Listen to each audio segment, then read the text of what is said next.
చెప్పనండి మెయిన్లీ ఈరోజు అమర నిరాహార దీక్షకు సంబంధించి అంటే మీరు చేద్దాం అనుకున్నారు, పోలీసులు అరెస్టులు కూడా చేయడం జరిగింది. Mega DS mega mega mega డిఎస్సిలో అన్న మెగా డిఎస్సిలో 25,000 పోస్టులు అని చెప్పారు కాంగ్రెస్ ప్రభుత్వం వచ్చాక. తీసి కొడితే 6,000 పోస్టులు కలిపేసి ఓన్లీ జస్ట్ నామే మాత్రం వేసింది. మా ఫిజికల్ డైరెక్టర్ ఓన్లీ 184 పోస్టులు వేశారు. ప్రతి హై స్కూల్ పీడీ అని చెప్పారు, వేయలేరు. ఎందుకు వేయలేరు? నెక్స్ట్ 2036లో ఇండియా భారతదేశం ఒలింపిక్ నిర్వహిస్తా ఉంటుంది. ఎక్కడ నిర్వహిస్తుంది? మనకు మెడల్స్ రాకపోవడం ఎందుకు కారణము?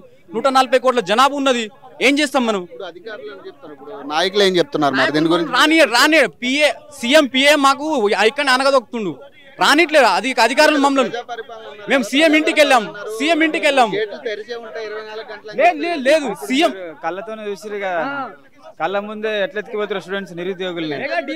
మెగా డిఎస్ లేదు కేసీఆర్ ప్రభుత్వమే ఇది. కేసీఆర్ ప్రభుత్వం అయిపోయింది. ఈ ప్రభుత్వం ప్రజాపాలన కాదు. ఎందుకంటే మేము సీఎం ఇంటికి 4 సార్లు వెళ్ళాము, అయినా కలవలేదు. ఎందుకు కలవలేడు?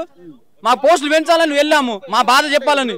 వెంకట లాంటి వాళ్ళు నిట్టికి సంబంధించి మొన్న ఏం లేదు. బర్మూర్ వెంకట ఉత్త మామ మసి పూస్తున్న అందరికి నిరుద్యోగులు ఏం లేదు. బర్మూర్ వెంకట అలా అట్లా తీసుకున్నట్లేదు, అట్లా చొరవ చూపించుకుంటలేదు. సెంట్రల్ గవర్నమెంట్ వరకు బాగానే నీటి కోసం. సరే ఫస్ట్ మన స్టేట్ లో కూడా సమస్య ఉంది, ఇంత పెద్ద సమస్య నిరుద్యోగులు ఉన్నాం. మాది కూడా చూడాలి కదా. ఆయన ఈ స్టేట్ అయినా కదా, దానికోసం ప్రభుత్వాలు అదంతా రాజకీయం అనమాట. అదంతా ఇక్కడ ఉన్న నిరుద్యోగులకు న్యాయం చేయాలి ఫస్ట్. దాన్ని పట్టించుకోకుండా ఆయన అక్కడికి వెళ్ళిండు. ఇది మేము ఖండిస్తున్నాం. చూస్తున్నారు కదా నిరుద్యోగులు ఎట్లెత్తికి వెళ్ళిపోతారు. ఎవరు క్వశ్చన్ చేస్తే ఏం అర్థం అవ్వచ్చు అంటే ఉద్యోగుల పరిస్థితి సేమ్ కేసీఆర్ ప్రభుత్వం లాగా ఇది కూడా సేమ్ కేసీఆర్ ప్రభుత్వంలో అయిపోయింది. ఎందుకంటే కాంగ్రెస్ ప్రభుత్వం మేము ఏమనుకున్నాము, కేసీఆర్ లాగా కాకుండా కాంగ్రెస్ వస్తే మాకు కొద్దిగా న్యాయం జరుగుతుంది అనుకున్నాం. కానీ సేమ్ యాజ్ టు కేసీఆర్ ప్రభుత్వం లాగా అయింది ఇది. నిరుద్యోగికి ఏం లేదు. ఏపీలో మొత్తం మెగా డిఎస్సిని 17,000 పోస్టులు వేసాడు. తెలంగాణ తీరా కొడితే 6,000 కలిపి మళ్ళీ 11,000 వేసాడు. ఎందుకు? ఎక్కడ ఉంది మెగా డిఎస్సి? చెప్పనన్నా మరి మీ ఉద్దేశం ఏంటంటే ఇప్పుడు ఏదంటే అరెస్ట్కి సంబంధించి కానీ నిరుద్యోగులకు సంబంధించి మీరు గత 10 రోజులుగా కొట్లాడుతున్నారు, మరి దీనికి సంబంధించి ఏం లేదన్నా. ఇప్పుడు గవర్నమెంట్ ఇప్పుడు నిరుద్యోగుల కోసమే గవర్నమెంట్ వచ్చింది. ఇది మెయిన్ డిమాండ్ ఏంటంటే గ్రూప్ 2 2,000, గ్రూప్ 3 3,000 ప్లస్ డిఎస్సి 25,000 పోస్టులు ఖాళీ ఉన్నది నింపమని చెప్తున్నాము. వాళ్ళు ఏం చేస్తున్నారంటే ఇంతకుముందు కేసీఆర్ చేసినట్టు మళ్ళీ వీళ్ళే రిపీట్ చేస్తున్నారు.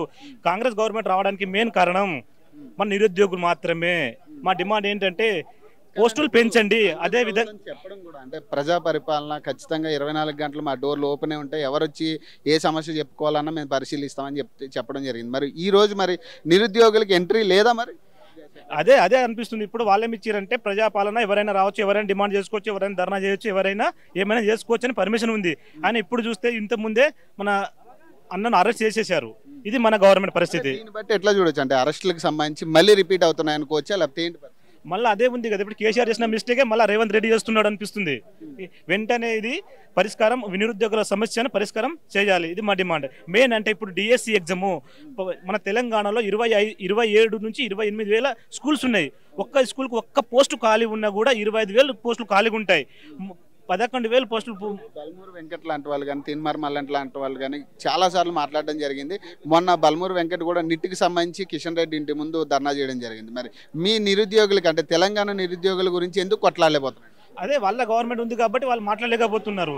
ఎందుకంటే వాళ్ళు అధికారం ఉన్నప్పుడు ఒక విధంగా, అధికారం లేనప్పుడు ఇంకో విధంగా మాట్లాడుతున్నారు కాంగ్రెస్ గవర్నమెంట్. వెంటనే నిరుద్యోగుల సమస్యను పరిష్కారం చేయాలి. Thank you.